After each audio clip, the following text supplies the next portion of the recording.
Hello, hello, beloveds, and happy December. Happy December. By now, you should definitely be feeling the shifts of energy. November was a month truly about us looking at ourselves and really seeing where am I holding, where am I hiding. With last month's Mercury retrograde, or I'm sorry, not last month's, but the wrap up of last month's Mercury retrograde that began in October and carried us through November really was about teaching us. Hello, beloveds. And so now that we're in this December energy, there's a whole new you dig. And this energy is so crucial for us right now. You know, so many of us are desensitized from the natural world and from the moon cycles and all of that. And one of the biggest complaints that I hear from people is that they don't feel connected. This sense of disconnection makes us feel alone and separate. And so this is really where depression sets in, and this sense of aloneness. And, you know, if we think about it, our ancestors did everything by the moon cycles and by the eclipses and by the solstices, every single thing was done by the moon, and now we know nothing of the moon. So yes, it is a Sagittarius season as well. So it is important that we allow ourselves as a part of our spiritual practice to learn these things about the moon and the planets and how they affect us, because they do. Listen, if our ancestors were using the moon to plant, to grow harvest, to move, to migrate, to make decisions, then shouldn't we be paying attention? And this is one of the things that I will be sharing in an upcoming webinar, Tarot and the Moon. And the reason I'm sharing Tarot and the Moon is because tarot is a tool that supports us when we're understanding more about ourselves as well as the moon. But before I get into any of that, plus it's not even ready yet, but I wanted to share with you, because we need to recognize the natural rhythms and cycles of the universe, how they affect us and our lives and our lifestyles and everything that we do. Many of us are really still feeling the residual effects of the moon energy and the lunar eclipse. We're feeling it. We can feel it. And because we can feel it, that's how we must know that we can harness it. If we can feel it, then we can channel that energy, right? And many of us are just like, oh, I'm feeling this, I'm feeling that, and we dismiss it. But imagine if we use that energy for our spiritual growth, for our expansion of our mind, for connection to our ancestors, right? So December is one of the highly spiritual months, not because of the holidays, absolutely not, but because of the spiritual energy that our ancestors left and imprinted through the winter solstice experience that we're about to have in a few weeks, as well as these lunar eclipse and solar eclipses, why they come in sets and all of that. So it's really wise that we start looking, how are you feeling during these, these moon experiences? Do you get your cycle? Are you tired? Do you want to sleep more? Are you eating more? Are you more creative? We have to start looking and using the moon's energy to our advantage instead of thinking it's just me or I'm just imagining it. And this is something I've been sharing with people, with my clients for years, the importance of our cycles to the outer cycles. Because guess what? If we are the universe, if the universe is within us, then the outer universe is a part of us as well. I had this really deep revelation this morning in my meditation. So many of us have heard the acronym before.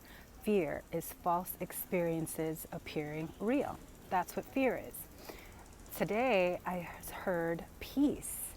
Peace is please excuse all crazy experiences, right? And so I had to go over it because it was peace. So it's either peace, which I just said, please excuse all crazy experiences. Hey, beloved there in Jamaica. Hey, Shelby. Or it is fear, false experiences appearing real. The thing that I had in my meditation this morning, that realization that I finally had this morning was, wait a minute. If fear is false experiences appearing real, and peace is please excuse all crazy experiences, the thing that is in common is our experiences and how we look at them.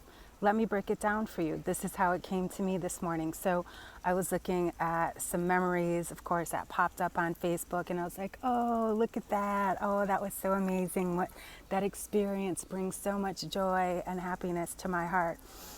And then a flip side, the experience of my brother's death. There's no happiness in there. There's no joy in there. There's no nothing but questions there. But guess what? There's two experiences.